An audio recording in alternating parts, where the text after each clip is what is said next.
it's better biologically and physiologically to keep the same DNA intact, and we could just could say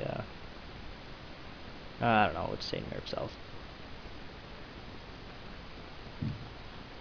So this is the brilliant stem cell theory, embryonic stem cells. So they're sitting in here for 5 days and they start to multiply, and then we have all these amazing stem cells that we can use for different things. Sounds brilliant, doesn't it? Okay. So in regards to Sweden, and like I said earlier, I specifically picked Sweden to analyze for certain reasons.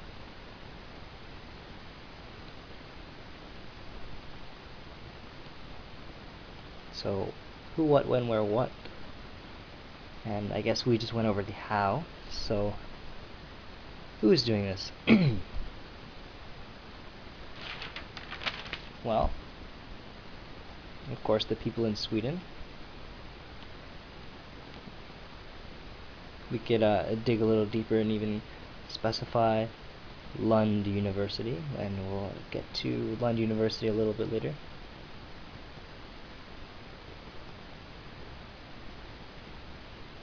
And then there is this mass amount of European countries. Europe seems to be so indulged in this embryonic stem cell cloning and manipulation. So just to name a few, Sweden, Finland, Belgium, Greece, Britain, Denmark, Netherlands, and all their biotechnology sectors and biotechnology units, they're all involved in embryonic stem cell research and trying to clone it to revolutionize medicine today. Now, what exactly are they doing? Well, we did kind of go over it, but anyways. So a human embryo, we could even call this a zygote. Stem cell research.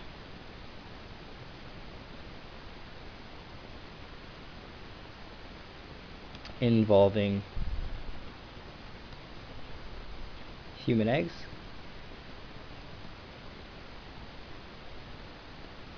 For, and this is the key right here, therapeutic relation.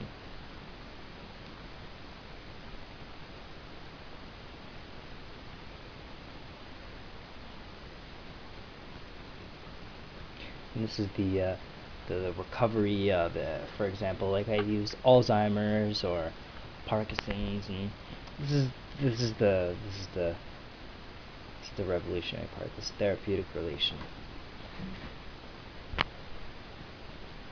So when, specifically in Sweden, although legislation occurred in 2005, they actually didn't start getting this research going until 2009, and we'll get into the history a little bit later in that. And right now it's just ongoing, and it's probably going to happen forever until a human is born, cloned rather. Where is this happening? Just one specific place, Lund University. However, of course, it is happening across Europe. Some states in America, here in Canada, it's banned. It is banned in Japan, so it is happening in legislated countries. However, there's many that are not legislated. The world is about 50-50 with this right now.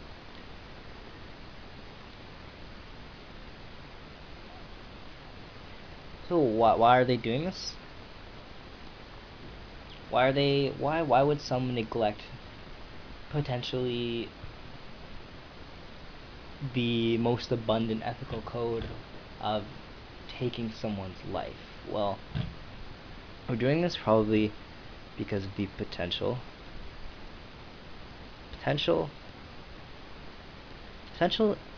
in medicine that stem cells actually have.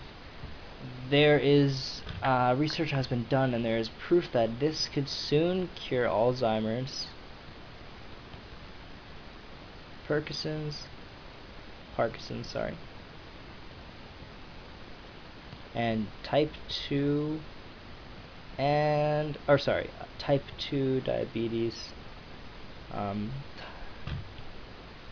um, and just the fact that this stem cell, this holy grail,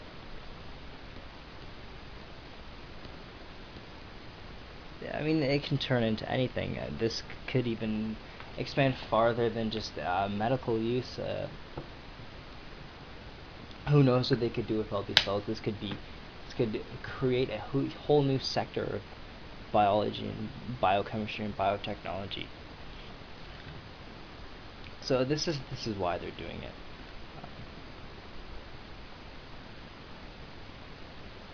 Okay, so who, what, when, where, why.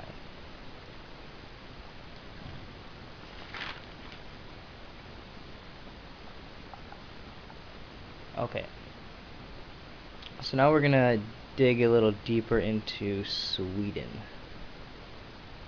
Obviously, Sweden didn't just come up with these laws on the spot. There was a long process, and the process it will be ongoing, and it'll change, and as science changes, laws change as well. But anyways, so where is Sweden currently? I say they're one of the few countries that actually have this legislated, and this is pretty much how they got there. So 1991, there was an act that allowed embryonic stem cells. So time they were not technologically advanced, or the world wasn't technologically advanced, to clone a human embryonic cell, but embryonic research itself, the laws were still being legislated. So there was an act, and this said that they had 14 days after fertilization and to do research, embryo 14-day. Anything after that was considered a law-abiding citizen, and after 14 days they do have to kill the cell. Any further, they will get penalized, and that is against laws. 2002, well, they needed a place to hold these stem cells and get these stem cells, and how are they like, they need almost like a bank for this. So the biobanks and medical care actually set up a national stem bank, national stem cell bank, in Sweden. So this is where everyone in the world gets their stem cells. And 2005, this is the real one. There was an act that actually allowed human embryonic cells to be used for cloning.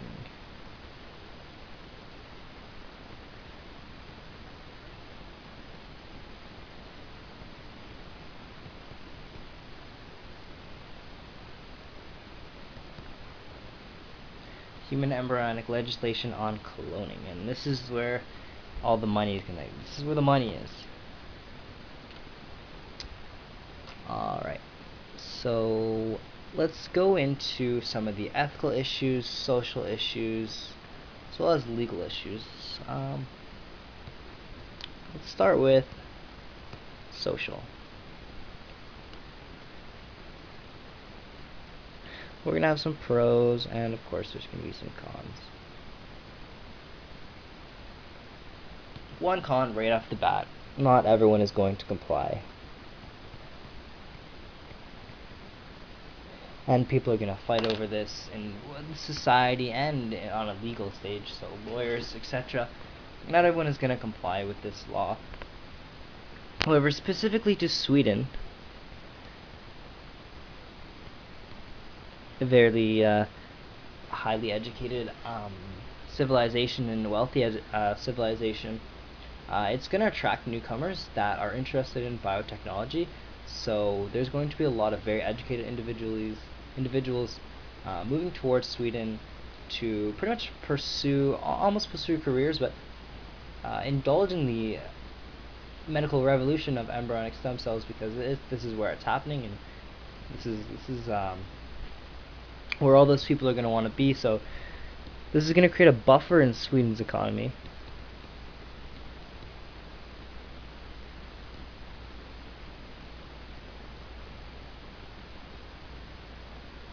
And education, in regards to just the intelligence of the population, well, it's just going to skyrocket. Smarter and smarter people are going to come, and who knows what Sweden has for us in the future. Okay, so another social con would be,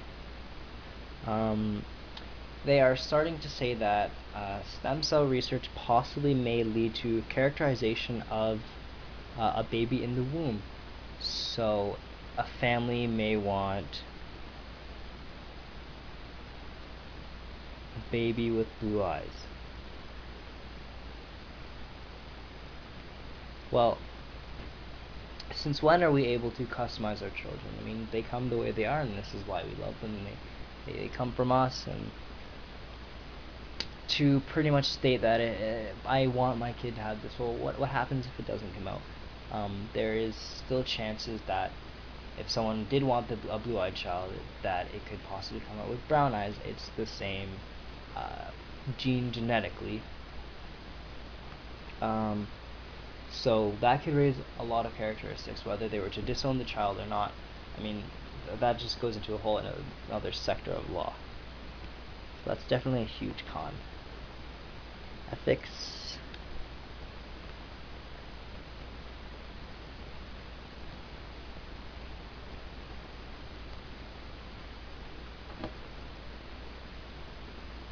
Okay, well, saving lives.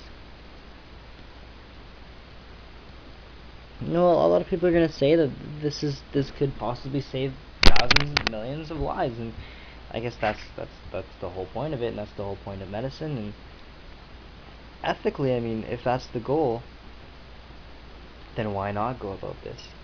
But at the same time, so you're saving lives directly on the opposite end of that. You're also killing someone.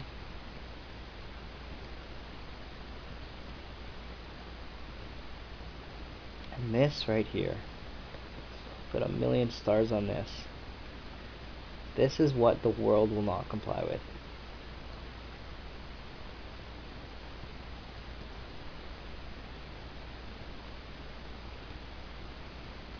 This is exactly why the world is 50-50, because some people will not agree, and although it is only technically in regards to Sweden, the maximum 14 days, some countries say 12 days, so a 14-day-old baby, I mean, it's pretty much nothing. However, is it even ethically correct or right to take this person's life before they can even start?